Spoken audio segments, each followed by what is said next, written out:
Salut tout le monde. Comme chaque année, la Grande Messe Geek s'est tenue à San Diego. Séries, films, jeux vidéo, comics, que nous a réservé cette édition de la San Diego Comic Con 2019. On va la faire en 3 parties, les annonces, les trailers et les awards. Au niveau des annonces, Marvel a dévoilé sa phase 4 qui alternera films et séries sur Disney+, comme Hawkeye ou encore Falcon et Winter Soldier. Comme on l'avait évoqué dans les vidéos précédentes et les articles précédents, Black Widow, Loki, Shang-Chi seront à l'honneur, mais cette annonce a laissé place à quelques surprises et interrogations. Nathalie Portman reprendra son rôle de Jane Foster, et tout comme dans l'œuvre originale, celle-ci soulèvera le fameux marteau Mjolnir pour devenir Thor. Pas Miss Thor, ni Thorette, ni Tori, mais bien Thor, car quiconque possédera ce marteau, s'il s'en trouve digne, recevra le pouvoir de Thor.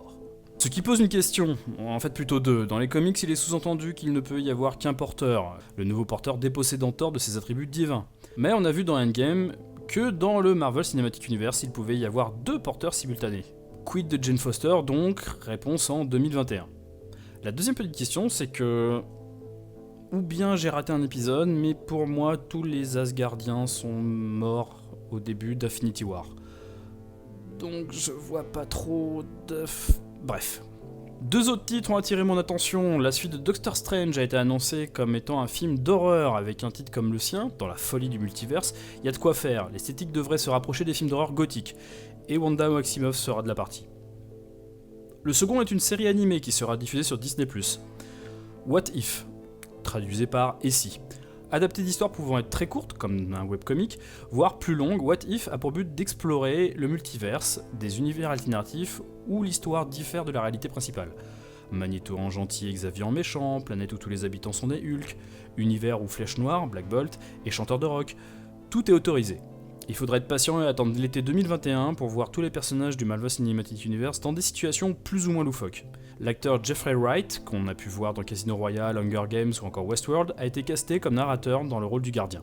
Notons aussi le retour de Blade sous la forme d'un reboot avec Mahershala Ali, qu'on a pu voir dans True Detective, House of Cards ou encore Alita, dans le rôle titre, ou encore le tant attendu film Black Widow avec le Taskmaster en antagoniste.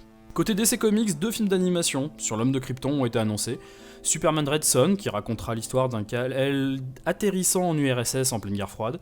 Quant à Superman Man of Tomorrow, il s'agira d'un récit original racontant son enfance, une fois de plus. Sinon Titan aura une seconde saison, de même que Doom Patrol. Archer, quant à lui, aura bien une 11e saison. Au niveau des trailers, on commence avec le générique de la série dédiée à Hawkeye, qui verra aussi apparaître donc le personnage de Kate Bishop.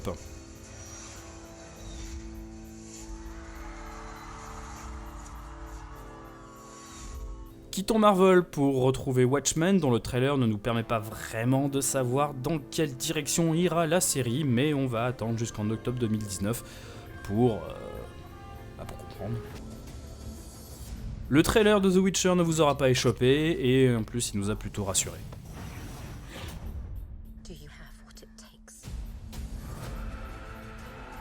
Star Trek Picard, qui arrivera en 2020, en a montré un peu plus lui aussi.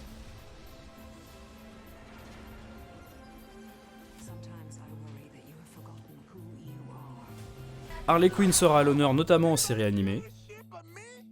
Et on finira avec une vidéo volée de gameplay du jeu Avengers où une fois encore notre ami Thor sait se mettre en valeur.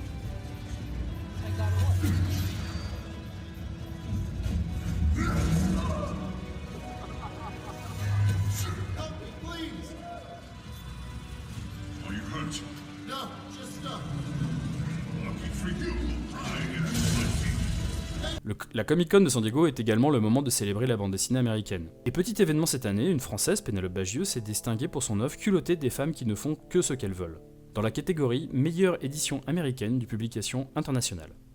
Faite chevalier des arts et des lettres en 2013, elle gagnera aussi le prix Harvey du meilleur livre européen pour California Dreaming en 2018. Culotté est une œuvre en 2 tomes revenant sur la vie de figures féminines telles Josephine Baker ou Mae Jemison, souvent oubliées de l'histoire et ayant bravé les interdits sociaux et les normes sociales ou morales de leur époque respective. Quant au palmarès complet, il met à l'honneur Tom King qui apparaît dans une dizaine de récompenses, notamment celle de la meilleure histoire courte, de la meilleure mini-série, du meilleur scénariste ou encore du meilleur album. Voilà, c'était tout pour aujourd'hui, on se retrouve très vite pour de nouvelles vidéos, n'hésitez pas et n'oubliez pas de partager, liker, etc. Allez, salut!